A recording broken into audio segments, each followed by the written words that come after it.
खुलुमबाय आं सिबिरानि ब्रह्म नोंथांमोनखौ आंनि एसबि बड' निउज चेनेलाव गासैखौबो बरायबावनाय थाबाय नोंथांमोननि थाखाय आं गोदान मोनसे भिडिअ लानानै फैबावबाय अन्नानै भिडिअखौ जोबजासिम नायलांदो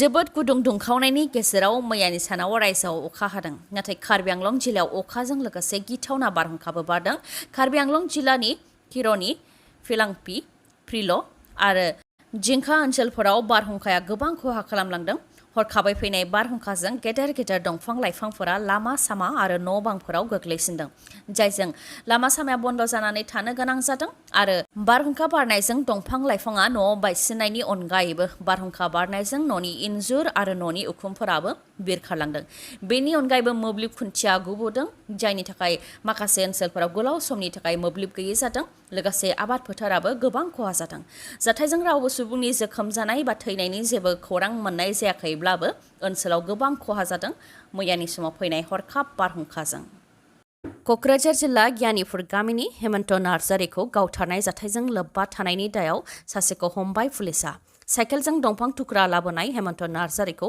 गुलि गावनाय जाथायजों लोब्बा थानायनि दायाव Jharbari forest range officer Bibekananda पाठकखौ एरेस्ट खालामबाय नाथाय गुलि गावग्रा तरुन नार्जारि आरो खगेन बसुमतारिया खारखुमानानै दङ होननानै मिथिनो मोननाय जादों फोरमायथिनो गोनांदि थांनाय 17 सेप्तेम्बराव क'क्राझार जिल्ला हल्थुगाव फरेस्ट डिभिजनाव 45 बोसोर बैसोनि हेमन्त नार्जारिजों लोगोसे माखासे सुबुंफोरा साइकेलजों दंफां लायनो थाखाय थांदोंमोन आरो फैफिननाय समाव तरुन नार्जारि आरो खगेन बसुमतारि मोनहा फैनानै हेमन्त नार्जारिखौ खाथिनिफ्रायनो गुलि गावफैदोंमोन जायजों हेमन्त नार्जारिया थैनो गोनां जादोंमोन जाथाय जानाय लोगो लोगोनो दुंहाव थासारि सोमजिदोंमोन क'क्राझार जिल्लायाव रायजो राजाफोरनि गोबां खुद्रिनाय आरो नारसिननायनि उनाव दा हेमन्त नार्जारिखौ गावथारनायजों लोब्बा थानाय झारबारि फरेस्ट रेन्ज अफिसार बिबेकानन्द पाठकखौ हमबाय जाथायनि सायाव सिआइडि नायबिजिरनाय जानांगौ होननानै बुंथिदों दुलाराय बर' फरायसा आफादनि गाहाय दिपेन बर' बिथाङाबो जायनाखि गंजिद' साइकेलजों दंफां लाबोनायफोरनि मादाव हेमन्त नार्जारिनि सेराव फैनानै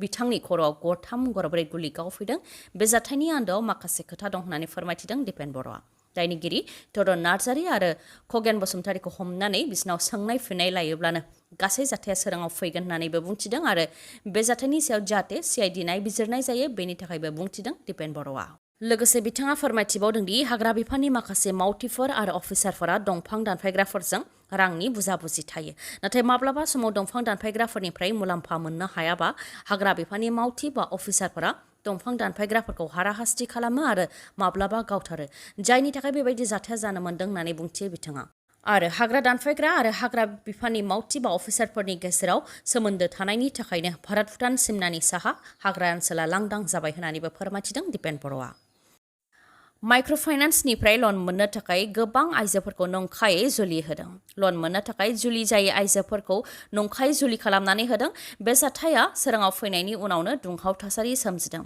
बे जाथाया आसामनि मंगलदैयाव सोमजिदों सत्य माइक्र' केपिटेल लिमिटेडनिफ्राय लन मोननो थाखाय जुलि जायै गोबां आइजोफोरखौ नंखायै जुलि खालामनानै होदों जाथायनि सायाव जुलि जायै आइजोफोरा फोरमायथिनाय बायदिब्ला सत्य माइक्र' केपिटेल लिमिटेडनिनो एजेन्ट सन्जय बर्मन बिथाङा आइजोफोरनो अनसुंथाइ होनायनि मुङाव बिथांमोननि पेन कार्ड आधार कार्ड बायदिखौ लानानै फैदोंमोन नाथाय बेनि उनाव अनसुंथाइखौ लानानै जेबो खौरां गैयामोन हरखाबै सत्य माइक्र' केपिटेल लिमिटेडनिफ्राय आइजोफोरनि न'आव लाइजाम फैनायनि उनावसो गोबां खोथाया सोराङाव फैदों बेंकनिफ्राय फैनाय लाइजामनि बायदिब्ला आइजोफ्रा माइक्र' फाइनान्स कम्पानिनिफ्राय लन लादों नाथाय गोलाव सम जानायनि उनावबो लनखौ सुख'वाखै जायनि थाखाय नटिसनि गेजेरजों मिथिहरदों होननानै फोरमायथिदों ओजोंहाय आइजोफोरा फोरमायथिदों दि बिथांमोनहा माइक्र' फाइनान्स कम्पानिनिफ्राय जेबो लन लायाखै आरो बे एखे खोथाखौनो बेंकआव थांनानैबो मिथिहोहैदों आइजोफोरा बेंकआव मिथिहोहैनायनि उनाव माखासे जाथाया सोराङाव फैदों आइजोफोरा फोरमायथिनाय बायदिब्ला सत्य माइक्र' केपिटेल लिमिटेडनिनो एजेन्ट जाय आइजोफोरनो अनसुंथाइ होनायनि मुङाव बिथांमोननि पेन कार्ड आधार कार्डखौ लानानै फैदों बिथां एजेन्टआनो स्रोदै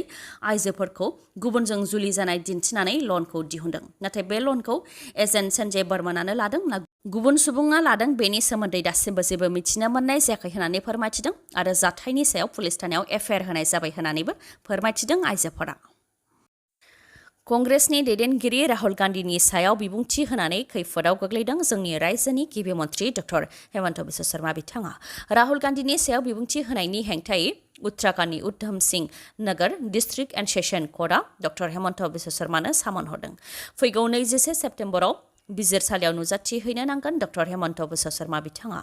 थांनाय 2022 मायथाइयाव उत्तराखन्डआव जानाय बिधानसभा बिसायख'थियाव डक्टर हेमन्त बिश्व शर्मा बिथाङाबो थांनानै फोसावदिं मेलाव बाहागो लाहैदोंमोन। बेयावनो राहुल गान्धी बिथांनि सायाव बिबुंथि होदोंमोन गिबि मन्थ्रि बिथाङा। फोरमायथिनो गोनांदि पाकिस्तानाव भारतआ जेनेरेल बिपिन रावतनि दैदेननायाव सार्जिकेल स्ट्राइक खालामहैनायनि फोरमान होनो थाखाय बुंथिदोंमोन राहुल गान्धीआ। बेनि उनावनो बेनि फिननाय होदोंमोन गिबि मन्थ्रि बिथाङाबो। अजद होनाय बायदिब्ला राहुल गान्धीआ सोर बिफानि फिसा बेखौ सोरबा सोंदों नामा? नोंथाङा अदेबानि राहुल गान्धीआ सासे आर्मिनि सायाव बेबायदि सोंथि खालामनो जेबो मोन्थाय गैया होननानै बिबुंथियाव बुंथिदोंमोन गिबि मन्थ्रि डक्टर हेमन्त बिश्व शर्मा बिथाङा। बे बिबुंथिखौ लानानैनो राहुल गान्धी आरो बिथांनि बिमा सनिया गान्धीखौ मानहानि खालामनाय जादों होननानै मानहानि केस फाइल खालामदोंमोन उत्तराखन्डनि कंग्रेसनि बुंथिगिरि गणेश उपाध्याय बिथाङा।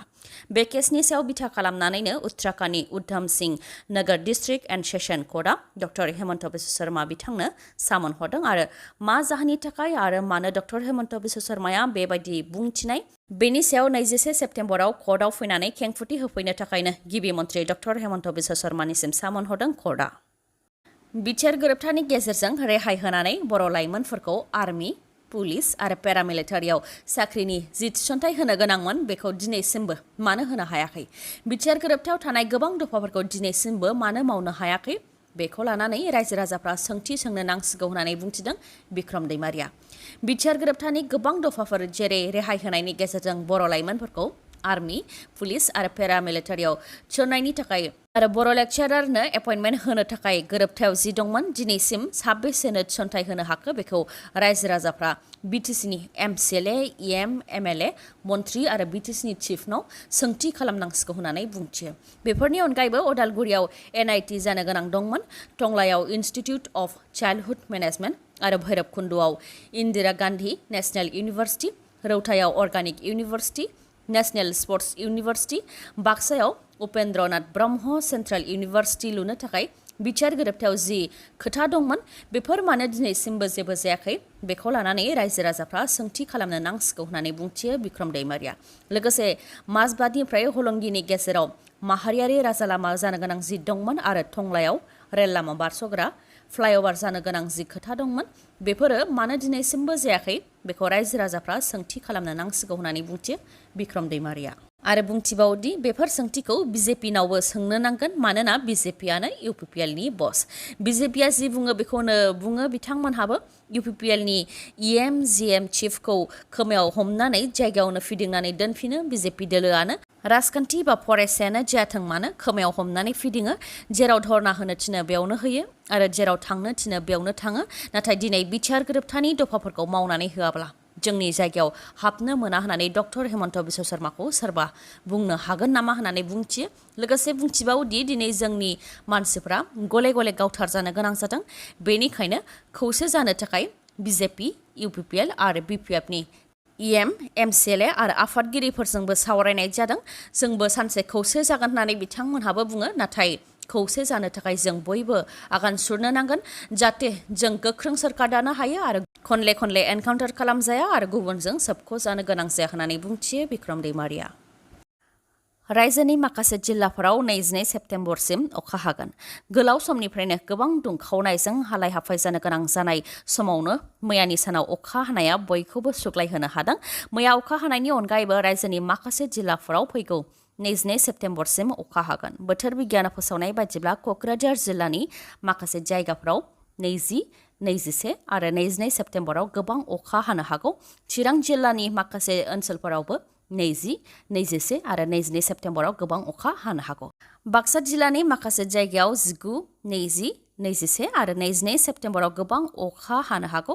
उदालगुरिनि माखासे ओनसोलफोराव 19 आरो 20 सेप्तेम्बराव खोरोमनाय मोफ्लामनायजों लोगोसे गोबां अखा हानायनि आसा दं आरो 20 सेप्तेम्बराव माखासे जायगाफोराव गोबां अखा हानायनि आसा दं।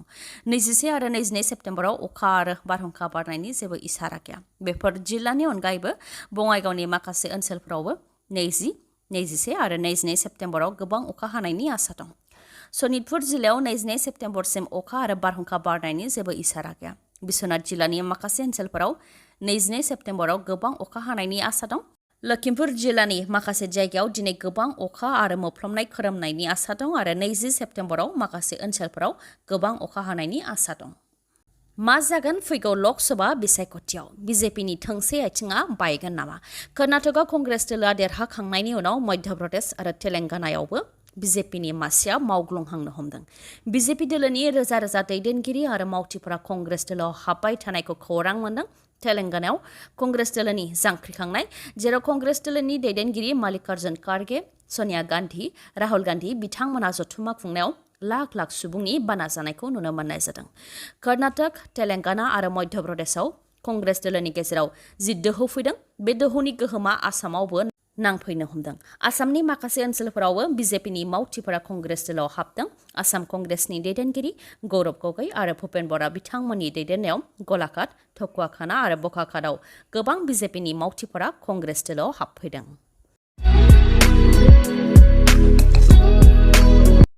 गोजोन्थों खौरां। बङाइगाव जिल्ला मानिकपुरनि मानास अट' श'रुमा लन काम एक्सचेन्ज मेला खुंनो आखायाव लादों।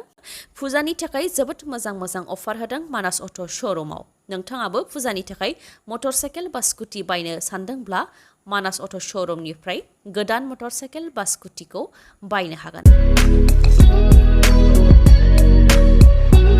नोंथाङा जुदि गोजान जायगानिबा बा मानिबा जाहोनाव श'रुमसिम फैनानै गोदान मटर साइकेल बा स्कुटिखौ लांफैनो हायाखैबा नोंथाङा जिंगासिनांगौनि जेबो गोनांथि गैया। मानोना मानिकपुरनि मानास अट' श'रुमा नोंथांनि थाखाय हम डिलिभारिनिबो राहा खालामनानै होदों। बेनि अनगायैबो जायखिजाया कम्पानिनि गोजाम मटर साइकेल बा स्कुटिखौ नोंथाङा सोलायनानै बे फुजानि समाव गोदान मटर साइकेल बा स्कुटिखौ नोंथाङा मोननो हागोन।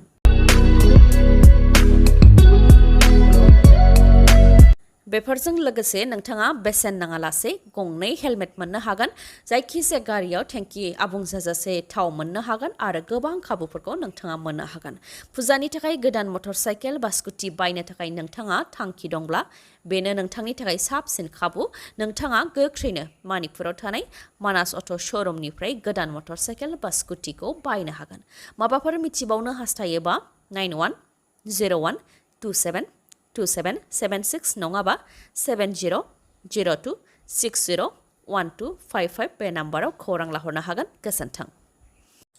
दिनैनि भिडिअ'आ एसेनोसै। गाबोन आरो गोदान भिडिअ'जों लोगो मोनफिनबावगोन। नोंथाङा दासिमबो आंनि चेनेलखौ साबस्क्राइब खालामाखैबा अन्नानै साबस्क्राइब खालामदो, लोगोसे लाइक, कमेन्ट आरो शेयार खालामनो दाबाव। गोजोन्थों।